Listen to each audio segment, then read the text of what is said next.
Want help to grow your business? Download Bryn, the world's first business advisor in your pocket. To find out more, visit bryn.ai or search the App Store today.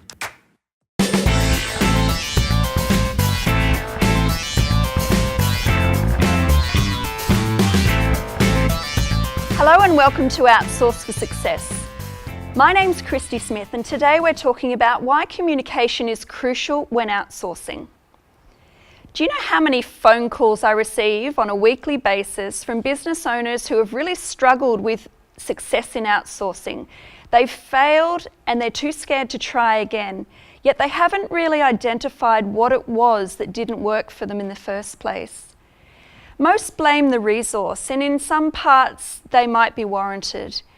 But really, when you get down to the bottom of it, most times it's the importance that the owner places on that resource and the investment in time and effort to ensure its success. I liken it a little bit to going to the hairdresser. You walk into the hairdresser, you sit down in the chair, and you want to be able to walk out of there with this fancy new do. Now, would you actually trust a hairdresser if you don't give them the instructions on what you want? Would you actually trust them if you didn't go in with a picture on your phone telling them exactly how you want to look when you walk out? I would hope not. And this is what you should really do when you're looking to outsource, and you should emulate that, giving as much instruction, giving them visuals on exactly what you're hoping to achieve, giving them as much opportunity to succeed at the task that you're giving them and to be able to walk out feeling successful themselves. I want to talk to you a little bit about some of the ways that we can then communicate for success and make sure that we're achieving what we want to achieve. Communication channels are really important, and in this day and age there are thousands of them, and everybody has a different way of communicating that works for them. You need to understand what's going to work best for you and what's going to work best for the person that you're actually working with. So it's really important to actually ask that person early in the piece how they best communicate. Now, as an example, for me, I really prefer using project management tools, and some of the ways that I like to communicate are through Skype. And Skype is a great one, either through speaking properly to somebody. Instant messaging is a really quick way when you're on the go to talk to somebody. There is Google Chat, there is Google Hangouts, there is so many different ways, Facebook Messenger, WhatsApp. And, it's really important that you start to think about what's going to be the easiest, fastest, and most efficient way to get your point across to the person you're dealing with. Language barriers can also be a bit of an issue when you are trying to communicate with somebody. And, I can give you a few examples around how that works. Most of my team are international, and so we're looking at people from countries like India, South America, Eastern Bloc countries, and the Philippines. And so everybody has different communication and language nuances that sometimes can make it difficult. What I'd suggest here is, again, you talk to them around how they feel most comfortable. I've had a few web developers in my day working for me, mainly from India, and my first web developer was fantastic. The work that was produced was great. However, he never felt comfortable actually speaking to me or communicating with my clients directly on the phone or via email because his English wasn't very good and he wasn't confident. My current developer, however, loves a chat. Will jump on the phone with me whenever he has the opportunity. I feel very comfortable handing him directly to my clients, and my clients get some fantastic response from him via email and via Skype chat. So that's two different ways that I've had to then work out how I work with those particular contractors. Another story that I'd love to tell you is around my graphic designer who is over in South America. And, you know, I was really struggling with her a few years ago in not meeting deadlines and not being able to really capture what I needed from her in the service that I needed her to provide. And I couldn't work out why. Because prior to that, the 3 years prior, she was fantastic. We used to set tasks through a project management tool called Basecamp. And using that tool, it meant that she could then respond to me in her time when she was available. But what I found is that she stopped communicating via that platform. So I had to actually relook at that and ask her straight up the question, how can I communicate with you so that I can make sure that you're seeing the tasks that I need and you're responding in a timely manner? And I have to laugh at this because she said to me, I'm always on WhatsApp with my boyfriend. So I knew then and there that I had the platform. If she's always on there with her boyfriend, I was going to get a response quickly.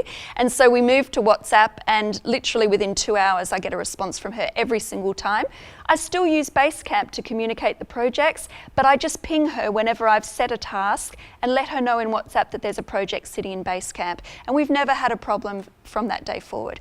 So again, you know, using that example, think about why that person isn't communicating with you, ask the question early on, get that response and make sure that you've got that two-way communication happening for you, and so that you're both getting the outcomes that you need. The next thing that I think is really important is when you're talking about communications, team meetings and regular check-ins. Now, these meetings are crucial to keeping in touch, particularly when you have, you know, remote workers and virtual workers. And this has been an integral part of why most of the businesses we deal with succeed, is because they're able to have those regular check-ins. It may only be a 15-minute meeting on a weekly basis, but it allows you to actually cover off a few things that you need to achieve for the week, set expectations for the assistant that you're working with, and just make sure that everybody's on the same page going forward for the week. One of the things that I love most about my communications, my human resources and recruitment manager is my key team member. She's over in the Philippines. Every Monday at 1 o'clock we get together on Skype and we talk physically, and we connect again. Every week we talk about what our kids were up to. We build that relationship and start to understand each other more, which really helps when we're trying to both achieve, you know, the same goals in the business, because we understand each other on a personal level more. We also talk strategies. We talk about what we're going to achieve for the week and, you know, the problems and concerns that have come up. So it really makes our business a lot stronger by actually having those regular meetings and checking in and troubleshooting any problems that we think may come up before they come up. So that's a super important thing. Virtual assistants, if we're going to talk about that topic, really important. You know, these virtual assistants need constant direction and motivation. It's, you know, really setting those clear expectations. Please don't say that you're flexible. When you're working with an offshore contractor particularly, you need to set boundaries and guidelines around when you want them to be available. If you say you're flexible, more often than not, they're going to get disinterested in the work that they're doing for you, and they're really going to start losing that motivation and perhaps look for work elsewhere if you're not there providing leadership and direction to them. So really think about how you're going to do that moving forward. One really great way of setting up in the early stages is using an end of day report. And I really love this as a way to just sort of touch base and find out what's happening with your team. Have them actually tell you for maybe the first few months, what have they achieved in their day? What do they plan to do for the next day if they weren't able to do that today? And what are some of the issues and concerns that are coming up for them that they'd like to be discussing? It gives them a really great platform and a formal way of actually addressing issues in a constructive way without feeling like they can't approach you to do that. So this is something that's very simple. This is just a simple email format that we use in our business, but you can do it any way you feel is constructive for yourself. But think about just, for the first few months till everybody's in that groove and in that rhythm of working together, setting up a reporting system. I guess really feedback, talking about constructive feedback and building that open communication within your team and the people that you work with is important.